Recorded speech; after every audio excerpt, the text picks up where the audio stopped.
Super star Mahesh Babu నటించిన Pokiri cinema మీ అందరికీ గుర్తుండే ఉంటుంది కదా. అందులో ఉన్నటువంటి డైలాగ్స్ కూడా అసలు ఎవరమని మర్చిపోతాం. అది బ్లాక్ బస్టర్ మూవీ. సో అందులో కమెడియన్ అలీ ముష్టివాడి క్యారెక్టర్ వేశాడు. అది కూడా సూపర్ డూపర్ హిట్. ఆ సినిమాలో సాఫ్ట్వేర్ ఇంజనీర్ అయిన బ్రహ్మానందన్ దగ్గరికి వచ్చి ముష్టి వేయమంటాడు. సో బెగ్గర్ అలీని చూసి బ్రహ్మి చీదరించుకుంటూ ఉంటాడు. అయితే నీకు మాఫియా తెలుసా అని అలీ బ్రహ్మిని ప్రశ్నిస్తాడు.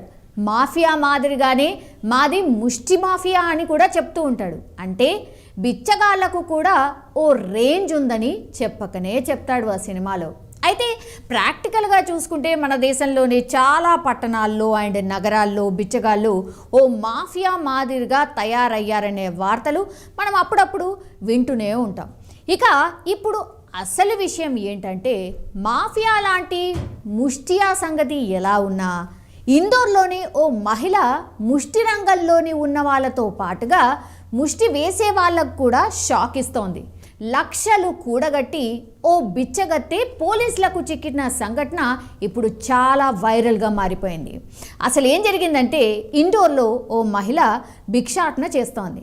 ఆకలితో అలమటిస్తున్నట్టుగా ఆమె చూసే చూపులు కానీ అక్కడక్కడ చిరిగి మాసిపోయి ఉన్న దుస్తులు చూస్తే ఎవరికైనా ఏమనిపిస్తుంది? సాధారణంగా మనం కూడా ఇట్లాంటి వాళ్ళే ఎదురవుతూ ఉంటారు.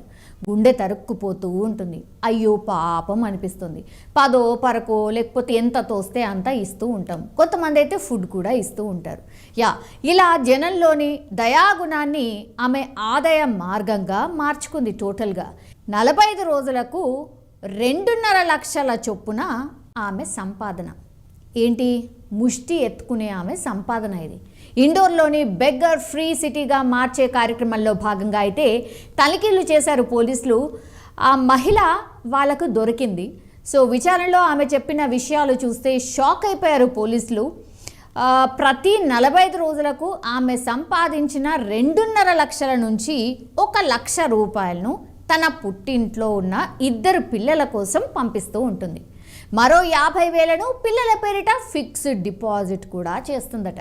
మిగతా సొమ్మును ఆమె తన వ్యక్తిగత అవసరాలకు ఖర్చు పెడుతూ ఉంటుందట. అప్పటికే నోరెళ్ళబెట్టిన పోలీసులకు ఆ భిక్షగత్తె మరో షాక్ కూడా ఇచ్చింది. ఈ వృత్తిలోనే ఆమె భర్త, చెల్లెలు, తమ 2 పెద్ద పిల్లలు కొనసాగుతున్నట్టు ఆమె చెప్పుకొచ్చింది. ఈ కుటుంబం ఇండోర్ నుంచి ఉజ్జయినికి వెళ్లే మార్గంలో వేరు కూడళ్లలో భిక్షాటన చేస్తూ అడుక్కుంటూ ఉంటారట. దాంతో వాళ్ళను కూడా అదుపులోకి తీసుకునేందుకు పోలీసులు ప్రయత్నిస్తే వాళ్ళందరూ కూడా పారిపోయారు. అయినా పోలీసులు వాళ్ళను గాలించి అరెస్ట్ చేసిన పరిస్థితి. అరెస్ట్ చేసిన తర్వాత ఇవన్నీ విషయాలు బయటకు వచ్చాయి. అయితే తమను అరెస్ట్ చేసిన పోలీసులకు ఆ భిక్షగత్తె ఎదురు క్వశ్చన్స్ కూడా వేసింది. తామేమీ దొంగతనాలు చేయడం లేదు, చేయి చాచి అడుక్కొని డబ్బు సంపాదిస్తున్నాం, ఇలా తప్పేముంది అన్నటువంటిది ఆమె క్వశ్చన్ చేసిందట. అయితే ఆ బిచ్చగత్తెను అదుపులోకి తీసుకున్నారు. ఆ సమయంలో ఆమె దగ్గర 19,200 రూపాయలు ఉన్నాయట. ఇండోర్లో పోలీసులు అరెస్ట్ చేసినప్పుడు. సో ఆమె ఏడాదికి ఎంత ఈ చొప్పున 45 రోజులకు 2.5 లక్షలంటే ఆమె ఏడాది సంపాదన అక్షరాల 20 లక్షలకు పైగానే ఉంది. సో మహిళా కుటుంబం ప్రస్తుతం అయితే ఒక మిలియనీర్ రేంజ్లో ఉందని, వారికి ఖరీదైన ఇల్లుంది, స్మార్ట్ ఫోన్స్ ఉన్నాయి, పెద్ద ఎత్తున బ్యాంక్ బ్యాలెన్స్లు కూడా ఉన్నాయని విచారణలో పోలీసులకైతే తెలిసింది. సో ఆ మహిళ గత ఏడాది కూడా పట్టుబడిందట. కౌన్సిలింగ్ ఇచ్చి వదిలేశారట. అగైన్ సేమ్ థింగ్, మళ్ళీ అడుక్కోవడమే స్టార్ట్ చేసింది. మరి ఇంత సంపాదన ఉంటే యాచక వృత్తిని వదులుకొని ఇంకో వృత్తి ఎవరైనా ఎందుకు చేస్తారు? సో ఈ వృత్తిని మళ్ళీ కొనసాగిస్తూ మరోసారి చిక్కింది. సో ఇండోర్ సిటీలో దాదాపు 7,000 మంది ఇట్లా యాచకులు ఉన్నారు. వారిలో 97% మంది యాచన ద్వారా చాలా హ్యాపీగా డబ్బులు సంపాదిస్తున్నట్టయితే లక్షాధికారులు అయి ఉన్నారు అనేసి అయితే పోలీసు విచారణలో తేలింది.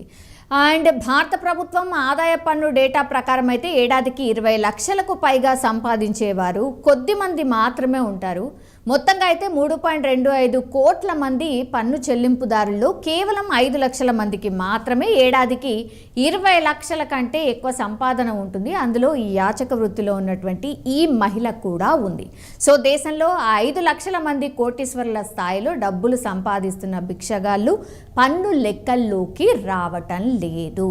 సో ఇట్లా చాలా ఇన్కమ్ అయితే చాలా ఉంది, కానీ వీళ్ళు మాత్రం పన్ను దానికి రావట్లేదు, డబ్బులు ఏమీ ఇవ్వట్లేదు గవర్నమెంట్కి.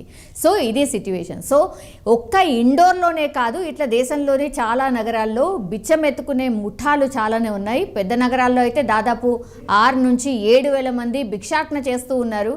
అందులో పిల్లల సంఖ్య 3,000కు పైగా ఉంటోంది. వీరిలో యాచక ముఠాల చెరలో చిక్కి పాపం ఇష్టం లేకున్నా కూడా భిక్షాటన చేస్తున్న వారి సంఖ్య పెద్ద ఎత్తునే ఉంది. సో యాచక వృత్తి మంచి ఆదాయ వనరుగా మారడంతో అయితే చాలామంది ముఠాలాగా ఏర్పడి పెద్ద సంఖ్యలో ఎవరో ఒకళ్ళు అంటే అభాగ్యులను లేకపోతే పిల్లల్ని ఎత్తుకెళ్ళి ఇట్లా యాచక వృత్తిలో దింపడము, ఇట్లాంటి మాఫియా ముఠా అయితే చాలానే ఉంది. మనం సినిమాలనే కాదు, చాలా మటుకి మనం రియల్ లైఫ్లో కూడా ఇట్లాంటి వార్తలు వింటూ ఉన్నాం అప్పుడప్పుడు. సో అందులో భాగంగానే ఇది కూడా అనుకోవచ్చు.